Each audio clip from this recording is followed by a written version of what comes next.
My name is Nathan Coley. I'm an artist based here in Glasgow. I was born in Glasgow and brought up here, and I'm a graduate of Glasgow School of Art. I would always describe myself as being an artist based in Glasgow.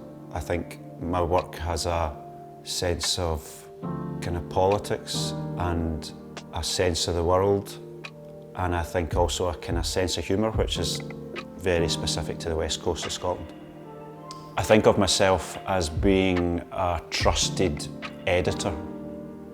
I guess the creative process is more one of retuning rather than making. I find the texts everywhere from conversations with taxi drivers, from existent pieces of literature, lyrics from popular songs, or pieces of graffiti I find in cities that I don't live in. The first text work I made came to me rather than me finding it.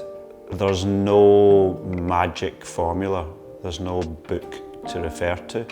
I use my studio as somewhere to remind me to think about what opportunities I'm working on. I think I do make work in public with all of the dangers that comes with that.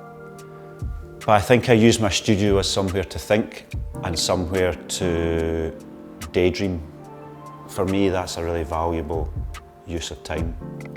The text works, the text sculptures in particular, is a part of my practice which exist very blatantly in the cityscape or the landscape. So the works have a direct conversation with where they're placed. I'm interested in that as being the arena for ideas. The sculptures are propositions. They very consciously know that you're looking at them in a space which is contested and not private. I very simply give power to these words. I elevate them to being more important than others, to see what happens. That we think words define meaning and are fixed locations and points, but actually, of course, they're much more tentative than that.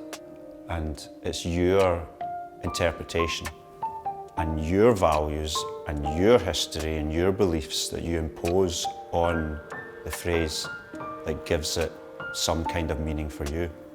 So at their best, I think the sculptures are extremely generous, but with that comes a really interesting responsibility for the viewer.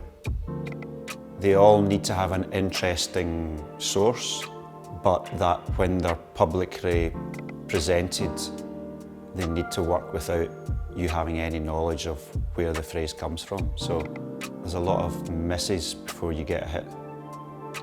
All of the 5 existent works that we're showing in Sussex have been extensively exhibited over the last 10, 15 years, all over the world. And so for me, they come to this one county with history and meaning and baggage.